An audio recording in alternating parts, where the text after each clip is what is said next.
ಅಂದ್ರೆ ಸಿದ್ದರಾಮಯ್ಯ ಏನ್ ಹೇಳ್ತಾ ಇದ್ರು, ಅಗ್ರಿಮೆಂಟ್ ಆಗೇ ಇಲ್ಲ, ಏನು ಆಗಿಲ್ಲ, ಯಾರು ಹೇಳಿದವರು?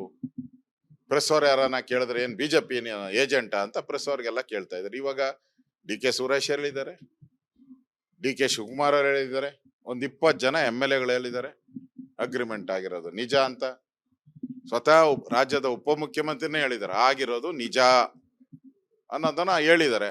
ಈಗ ಸಿದ್ದರಾಮಯ್ಯ ಅದಕ್ಕೆ ರಿಯಾಕ್ಷನ್ ಮಾಡ್ಲಿ. ಈಗ D K Shivakumar, D K Suresh ಹೇಳಿದ್ಕೆ ರಿಯಾಕ್ಷನ್ ಕೇಳಿ.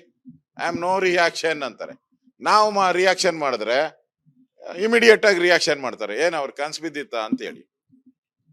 ಫಸ್ಟ್ ನಿಮ್ಮ ಪಾರ್ಟಿಯವರು ಏನೇನು ರಿಯಾಕ್ಷನ್ ಕೊಟ್ಟಿದ್ದಾರೆ, ಈ ಅಧಿಕಾರ ಹಸ್ತಾಂತರ 2.5 ವರ್ಷ ಅಗ್ರಿಮೆಂಟ್ ಏನಿದೆ ಅದಕ್ಕೆ ನಿಮ್ ಪಾರ್ಟಿಯವ್ರು ಏನೇನು ಹೇಳಿದ್ದಾರೆ ಅದಕ್ಕೆ ರಿಯಾಕ್ಷನ್ ಕೊಡಿ. ಯಾಕೆ ಮೌನವಾಗಿದ್ದೀರಾ? ಡಿ ಕೆ ಸುರೇಶ್ ಹೇಳಿರೋದಕ್ಕೆ, ಡಿ ಕೆ ಶಿವಕುಮಾರ್ ಹೇಳಿರೋದಕ್ಕೆ ಕೊಡಿ. ಅದನ್ನ ಕೇಳಿದ್ರೆ ನಾನು ನೋಡೇ ಇಲ್ಲ, ಮಾಹಿತಿ ತಗೊಂತೀನಿ. ಅವ್ರು ಯಾಕೋ ಪರಮೇಶ್ವರ್ ತರ ಈಗ ಎಲ್ಲದಕ್ಕೂ ಈ ಅಧಿಕಾರ ಹಸ್ತಾಂತರ ಬಂದ್ರೆ ಪರಮೇಶ್ವರ್ ಅವ್ರು ಗೊತ್ತಿಲ್ಲ, ನೋಡ್ತೀನಿ ವರದಿ ಅಂತ ಹೇಳೋ ಸ್ಥಿತಿಗೆ ಬಂದಿದ್ದಾರೆ. ನೋಡಿ, ಈಗ ರಾಷ್ಟ್ರದ ಜನ ಕಳೆದ 16 ವರ್ಷದಿಂದ ಮನಮೋಹನ್ ಸಿಂಗ್ ಇದ್ದಾಗೆ ಅದನ್ನ ಎಲೆಕ್ಟ್ರಾನಿಕ್ ವೋಟಿಂಗ್ ಮಿಷಿನ್ಗೆ ಹೋಗಿದ್ದೀರಿ ನಾವು. ಮನಮೋಹನ್ ಸಿಂಗ್ ಅವರೇ ಫಸ್ಟ್ ಅದನ್ನ ಜಾರಿಗೆ ತಂದವರು. ಅವ್ರ ಕೂಸ್ಲೇ ಇವಾಗ ಬೇಡ ಅಂತ ಹೇಳಿದ್ರೆ ಕಾಂಗ್ರೆಸ್ ಅವರು ನಾಚಿಕೆ ಆಗ್ಬೇಕು. ಕಾಂಗ್ರೆಸ್ ಅವ್ರಿಗೆ ಜನ ಒಂದ್ ಸಿಸ್ಟಮ್ ಅನ್ನ ಅಕ್ಸೆಪ್ಟ್ ಮಾಡಿದ್ದಾರೆ. ಮತ್ತೆ ಸುಪ್ರೀಂ ಕೋರ್ಟ್, ಹೈಕೋರ್ಟ್ಗಳು ಈ ಸಿಸ್ಟಮ್ ಏನಿದೆ ಇದು ಪಾರದರ್ಶಕ ಅಂತ ಹೇಳಿ ಹಲವಾರು ಜಡ್ಜ್ಮೆಂಟ್ಗಳು ಬಂದಿದೆ. ಈ ಕಾಂಗ್ರೆಸ್ ಅವ್ರಿಗೆ ನಿರಂತರವಾಗಿ ಸೋಲು ಸೋಲು ಸೋಲು ಕಾಣ್ತಾ ಇರೋದ್ರಿಂದ ಎಲ್ಲೆಲ್ಲಿ ಸೋಲಾಗುತ್ತೆ ಅಲ್ಲಿ, ಈಗ ಮಹಾರಾಷ್ಟ್ರದ ಚುನಾವಣೆ ಆಯ್ತು, ನಗರ ಪಾಲಿಕೆಗಳದು ಸೋಲಾಯ್ತು, ಅಲ್ಲಿ EVM ಸರಿ ಇಲ್ಲ. ತೆಲಂಗಾಣದಲ್ಲಿ MLA ಚುನಾವಣೆ ಆಯ್ತು, ಅಲ್ಲಿ ಕಾಂಗ್ರೆಸ್ ಗೆತ್ತು, EVM ಸರಿ ಇದೆ. ಕರ್ನಾಟಕದಲ್ಲಿ ಚುನಾವಣೆ ಆಯ್ತು, ಕಾಂಗ್ರೆಸ್ ಗೆತ್ತು, EVM ಸರಿ ಇದೆ. ಇವ್ರು ಎಲ್ಲೆಲ್ಲಿ ಸೋಲ್ತತೋ ಆ ಮುಖಭಂಗವನ್ನ ತಪ್ಪಿಸ್ಕೊಳಕೋಸ್ಕರ EVM ಮೇಲೆ ಇಡ್ತಾರೆ. ಇಲ್ಲಿ ಬೆಂಗಳೂರಲ್ಲೂ ಅಷ್ಟೇ ಅವ್ರಿಗೆ ಸೋಲಾಗ್ತೈತೆ ಅಂತ ಈಗಾಗಲೇ ಅವ್ರಿಗೆ ಗೊತ್ತಾಗ್ಬಿಟ್ಟಿದೆ. ಅವ್ರು ಮಾಡಿರೋ ಸರ್ವೆಯಲ್ಲಿ ಬೆಂಗಳೂರಲ್ಲಿ ನಾವು ಗೆಲ್ಲಲ್ಲ ಅಂತ ಗೊತ್ತಾಗಿದೆ. ಅದಕ್ಕೆ ಇವಾಗಿಂದಾನೆ ಪೀಠಿಕೆಯನ್ನ ಹಾಕ್ತಾ ಇದ್ದಾರೆ, EVM ಸರಿ ಇಲ್ಲ, ಬ್ಯಾಲೆಟ್ ಪೇಪರು ಅಂತೇಳಿ. ಡಿ ಕೆ ಸುರೇಶ್ ಅವರು ಹೇಳಿದಾರಲ್ಲ, ಈಗಾಗಲೇ ಜನ ಅಕ್ಸೆಪ್ಟ್ ಮಾಡಿದ್ದಾರೆ EVM ಅಲ್ಲಿ, ಅದೇ ಒಳ್ಳೇದು ಅಂತ. ಕಾಂಗ್ರೆಸ್ ಪಾರ್ಟಿಯಲ್ಲೇ ಭಿನ್ನಾಭಿಪ್ರಾಯ ಇದೆ. ಅದರಿಂದ ಕಾಂಗ್ರೆಸ್ ಪಾರ್ಟಿನೇ ಒಪ್ಕೊಂಡಿರುವಂತ EVM ಅದರಲ್ಲಿ ಚುನಾವಣೆ ಮಾಡೋದು ಒಳ್ಳೇದು. ಅದೇ ದೇಶ ಒಪ್ಪಿರುವಂತದ್ದು, ಕಾನೂನು ಒಪ್ಪಿರುವಂತದ್ದು. ಅಂದ್ರೆ ಸಿದ್ದರಾಮಯ್ಯ ಏನ್ ಹೇಳ್ತಾ ಇದ್ರು, ಅಗ್ರಿಮೆಂಟ್ ಆಗೇ ಇಲ್ಲ, ಏನು ಆಗಿಲ್ಲ, ಯಾರು ಹೇಳಿದವರು? ಪ್ರೆಸ್ ಅವ್ರ ಯಾರನ್ನ ಕೇಳಿದ್ರೆ ಏನ್ ಬಿಜೆಪಿ ಏಜೆಂಟ ಅಂತ ಪ್ರೆಸ್ ಅವ್ರಿಗೆಲ್ಲ ಕೇಳ್ತಾ ಇದ್ದಾರೆ. ಇವಾಗ ಡಿ ಕೆ ಸುರೇಶ್ ಹೇಳಿದ್ದಾರೆ, ಡಿ ಕೆ ಶಿವಕುಮಾರ್ ಅವರು ಹೇಳಿದ್ದಾರೆ, ಒಂದ್ 20 ಜನ MLA ಗಳು ಹೇಳಿದ್ದಾರೆ ಅಗ್ರಿಮೆಂಟ್ ಆಗಿರೋದು ನಿಜ ಅಂತ. ಸ್ವತಃ ರಾಜ್ಯದ ಉಪಮುಖ್ಯಮಂತ್ರಿನೇ ಹೇಳಿದ್ದಾರೆ ಆಗಿರೋದು ನಿಜ ಅನ್ನೋದನ್ನ ಹೇಳಿದ್ದಾರೆ. ಈಗ ಸಿದ್ದರಾಮಯ್ಯ ಅದಕ್ಕೆ ರಿಯಾಕ್ಷನ್ ಮಾಡ್ಲಿ. ಈಗ D K Shivakumar, D K Suresh ಹೇಳಿದ್ಕೆ ರಿಯಾಕ್ಷನ್ ಕೇಳಿ. ಐ ಆಮ್ ನೋ ರಿಯಾಕ್ಷನ್ ಅಂತಾರೆ. ನಾವು ರಿಯಾಕ್ಷನ್ ಮಾಡಿದ್ರೆ ಇಮಿಡಿಯೇಟ್ ಆಗಿ ರಿಯಾಕ್ಷನ್ ಮಾಡ್ತಾರೆ, ಏನ್ ಅವ್ರ ಕನ್ಸ್ ಬಿದ್ದಿತ್ತ ಅಂತ ಹೇಳಿ. ಫಸ್ಟ್ ನಿಮ್ಮ ಪಾರ್ಟಿಯವರು ಏನೇನು ರಿಯಾಕ್ಷನ್ ಕೊಟ್ಟಿದ್ದಾರೆ, ಈ ಅಧಿಕಾರ ಹಸ್ತಾಂತರ 2.5 ವರ್ಷ ಅಗ್ರಿಮೆಂಟ್ ಏನಿದೆ ಅದಕ್ಕೆ ನಿಮ್ ಪಾರ್ಟಿಯವ್ರು ಏನೇನು ಹೇಳಿದ್ದಾರೆ ಅದಕ್ಕೆ ರಿಯಾಕ್ಷನ್ ಕೊಡಿ. ಯಾಕೆ ಮೌನವಾಗಿದ್ದೀರಾ? ಡಿ ಕೆ ಸುರೇಶ್ ಹೇಳಿರೋದಕ್ಕೆ, ಡಿ ಕೆ ಶಿವಕುಮಾರ್ ಹೇಳಿರೋದಕ್ಕೆ ಕೊಡಿ. ಅದನ್ನ ಕೇಳಿದ್ರೆ ನಾನು ನೋಡೇ ಇಲ್ಲ, ಮಾಹಿತಿ ತಗೊಂತೀನಿ. ಅವ್ರು ಯಾಕೋ ಪರಮೇಶ್ವರ್ ತರ ಈಗ ಎಲ್ಲದಕ್ಕೂ ಈ ಅಧಿಕಾರ ಹಸ್ತಾಂತರ ಬಂದ್ರೆ ಪರಮೇಶ್ವರ್ ಅವ್ರು ಗೊತ್ತಿಲ್ಲ, ನೋಡ್ತೀನಿ ವರದಿ ಅಂತ ಹೇಳೋ ಸ್ಥಿತಿಗೆ ಬಂದಿದ್ದಾರೆ. ನೋಡಿ, ಈಗ ರಾಷ್ಟ್ರದ ಜನ ಕಳೆದ 16 ವರ್ಷದಿಂದ ಮನಮೋಹನ್ ಸಿಂಗ್ ಇದ್ದಾಗೆ ಅದನ್ನ ಎಲೆಕ್ಟ್ರಾನಿಕ್ ವೋಟಿಂಗ್ ಮಿಷಿನ್ಗೆ ಹೋಗಿದ್ದೀರಿ ನಾವು. ಮನಮೋಹನ್ ಸಿಂಗ್ ಅವರೇ ಫಸ್ಟ್ ಅದನ್ನ ಜಾರಿಗೆ ತಂದವರು. ಅವ್ರ ಕೂಸ್ಲೇ ಇವಾಗ ಬೇಡ ಅಂತ ಹೇಳಿದ್ರೆ ಕಾಂಗ್ರೆಸ್ ಅವರು ನಾಚಿಕೆ ಆಗ್ಬೇಕು. ಕಾಂಗ್ರೆಸ್ ಅವ್ರಿಗೆ ಜನ ಒಂದ್ ಸಿಸ್ಟಮ್ ಅನ್ನ ಅಕ್ಸೆಪ್ಟ್ ಮಾಡಿದ್ದಾರೆ. ಮತ್ತೆ ಸುಪ್ರೀಂ ಕೋರ್ಟ್, ಹೈಕೋರ್ಟ್ಗಳು ಈ ಸಿಸ್ಟಮ್ ಏನಿದೆ ಇದು ಪಾರದರ್ಶಕ ಅಂತ ಹೇಳಿ ಹಲವಾರು ಜಡ್ಜ್ಮೆಂಟ್ಗಳು ಬಂದಿದೆ. ಈ ಕಾಂಗ್ರೆಸ್ ಅವ್ರಿಗೆ ನಿರಂತರವಾಗಿ ಸೋಲು ಸೋಲು ಸೋಲು ಕಾಣ್ತಾ ಇರೋದ್ರಿಂದ ಎಲ್ಲೆಲ್ಲಿ ಸೋಲಾಗುತ್ತೆ ಅಲ್ಲಿ, ಈಗ ಮಹಾರಾಷ್ಟ್ರದ ಚುನಾವಣೆ ಆಯ್ತು, ನಗರ ಪಾಲಿಕೆಗಳದು ಸೋಲಾಯ್ತು, ಅಲ್ಲಿ EVM ಸರಿ ಇಲ್ಲ.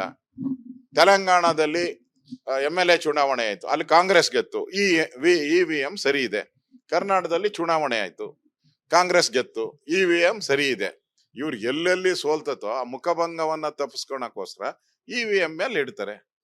ಇಲ್ಲಿ ಬೆಂಗಳೂರಲ್ಲೂ ಅಷ್ಟೇ ಅವ್ರಿಗೆ ಸೋಲಾಗ್ತೈತೆ ಅಂತ ಈಗಾಗಲೇ ಅವ್ರಿಗೆ ಗೊತ್ತಾಗ್ಬಿಟ್ಟಿದೆ. ಅವ್ರು ಮಾಡಿರೋ ಸರ್ವೆಯಲ್ಲಿ ಬೆಂಗಳೂರಲ್ಲಿ ನಾವು ಗೆಲ್ಲಲ್ಲ ಅಂತ ಗೊತ್ತಾಗಿದೆ. ಅದಕ್ಕೆ ಇವಾಗಿಂದಾನೆ ಪೀಠಿಕೆಯನ್ನ ಹಾಕ್ತಾ ಇದ್ದಾರೆ.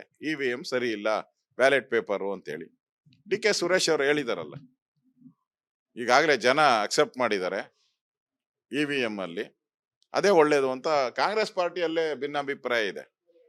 ಅದರಿಂದ ಕಾಂಗ್ರೆಸ್ ಪಾರ್ಟಿನೇ ಒಪ್ಕೊಂಡಿರುವಂತ EVM ಅದರಲ್ಲಿ ಚುನಾವಣೆ ಮಾಡೋದು ಒಳ್ಳೇದು. ಅದೇ ದೇಶ ಒಪ್ಪಿರುವಂತದ್ದು, ಕಾನೂನು ಒಪ್ಪಿರುವಂತದ್ದು.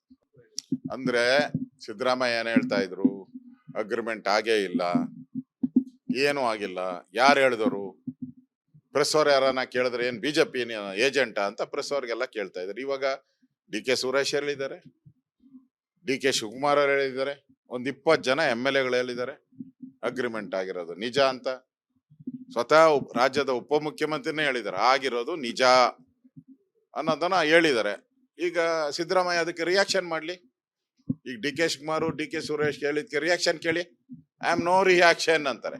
ನಾವು ರಿಯಾಕ್ಷನ್ ಮಾಡಿದ್ರೆ ಇಮಿಡಿಯೇಟ್ ಆಗಿ ರಿಯಾಕ್ಷನ್ ಮಾಡ್ತಾರೆ, ಏನ್ ಅವ್ರ ಕನ್ಸ್ ಬಿದ್ದಿತ್ತ ಅಂತ ಹೇಳಿ. ಫಸ್ಟ್ ನಿಮ್ಮ ಪಾರ್ಟಿಯವರು ಏನೇನು ರಿಯಾಕ್ಷನ್ ಕೊಟ್ಟಿದ್ದಾರೆ, ಈ ಅಧಿಕಾರ ಹಸ್ತಾಂತರ 2.5 ವರ್ಷ ಅಗ್ರಿಮೆಂಟ್ ಏನಿದೆ ಅದಕ್ಕೆ ನಿಮ್ ಪಾರ್ಟಿಯವ್ರು ಏನೇನು ಹೇಳಿದ್ದಾರೆ ಅದಕ್ಕೆ ರಿಯಾಕ್ಷನ್ ಕೊಡಿ. ಯಾಕೆ ಮೌನವಾಗಿದ್ದೀರಾ? DK ಸುರೇಶ್ ಹೇಳಿರೋದಕ್ಕೆ, DK ಶಿವಕುಮಾರ್ ಹೇಳಿರೋದಕ್ಕೆ ಕೊಡಿ. ಅದನ್ನ ಕೇಳಿದ್ರೆ ನಾನು ನೋಡೇ ಇಲ್ಲ, ಮಾಹಿತಿ ತಗೊಂತೀನಿ. ಅವ್ರು ಯಾಕೋ ಪರಮೇಶ್ವರ್ ತರ ಈಗ ಎಲ್ಲದಕ್ಕೂ ಈ ಅಧಿಕಾರ ಹಸ್ತಾಂತರ ಬಂದ್ರೆ ಪರಮೇಶ್ವರ್ ಅವ್ರು ಗೊತ್ತಿಲ್ಲ, ನೋಡ್ತೀನಿ ವರದಿ ಅಂತ ಹೇಳೋ ಸ್ಥಿತಿಗೆ ಬಂದಿದ್ದಾರೆ. ನೋಡಿ, ಈಗ ರಾಷ್ಟ್ರದ ಜನ ಕಳೆದ 16 ವರ್ಷದಿಂದ ಮನಮೋಹನ್ ಸಿಂಗ್ ಇದ್ದಾಗೆ ಅದನ್ನ ಎಲೆಕ್ಟ್ರಾನಿಕ್ ವೋಟಿಂಗ್ ಮಿಷಿನ್ಗೆ ಹೋಗಿದ್ದೀರಿ ನಾವು. ಮನಮೋಹನ್ ಸಿಂಗ್ ಅವರೇ ಫಸ್ಟ್ ಅದನ್ನ ಜಾರಿಗೆ ತಂದವರು. ಅವ್ರ ಕೂಸ್ಲೇ ಇವಾಗ ಬೇಡ ಅಂತ ಹೇಳಿದ್ರೆ ಕಾಂಗ್ರೆಸ್ ಅವರು ನಾಚಿಕೆ ಆಗ್ಬೇಕು. ಕಾಂಗ್ರೆಸ್ ಅವ್ರಿಗೆ ಜನ ಒಂದ್ ಸಿಸ್ಟಮ್ ಅನ್ನ ಅಕ್ಸೆಪ್ಟ್ ಮಾಡಿದ್ದಾರೆ. ಮತ್ತೆ ಸುಪ್ರೀಂ ಕೋರ್ಟ್, ಹೈಕೋರ್ಟ್ಗಳು ಈ ಸಿಸ್ಟಮ್ ಏನಿದೆ ಇದು ಪಾರದರ್ಶಕ ಅಂತ ಹೇಳಿ ಹಲವಾರು ಜಡ್ಜ್ಮೆಂಟ್ಗಳು ಬಂದಿದೆ. ಈ ಕಾಂಗ್ರೆಸ್ ಅವ್ರಿಗೆ ನಿರಂತರವಾಗಿ ಸೋಲು ಸೋಲು ಸೋಲು ಕಾಣ್ತಾ ಇರೋದ್ರಿಂದ ಎಲ್ಲೆಲ್ಲಿ ಸೋಲಾಗುತ್ತೆ ಅಲ್ಲಿ, ಈಗ ಮಹಾರಾಷ್ಟ್ರದ ಚುನಾವಣೆ ಆಯ್ತು, ನಗರ ಪಾಲಿಕೆಗಳದು ಸೋಲಾಯ್ತು, ಅಲ್ಲಿ EVM ಸರಿ ಇಲ್ಲ. ತೆಲಂಗಾಣದಲ್ಲಿ MLA ಚುನಾವಣೆ ಆಯ್ತು, ಅಲ್ಲಿ ಕಾಂಗ್ರೆಸ್ ಗೆತ್ತು, EVM ಸರಿ ಇದೆ. ಕರ್ನಾಟಕದಲ್ಲಿ ಚುನಾವಣೆ ಆಯ್ತು, ಕಾಂಗ್ರೆಸ್ ಗೆತ್ತು, EVM ಸರಿ ಇದೆ.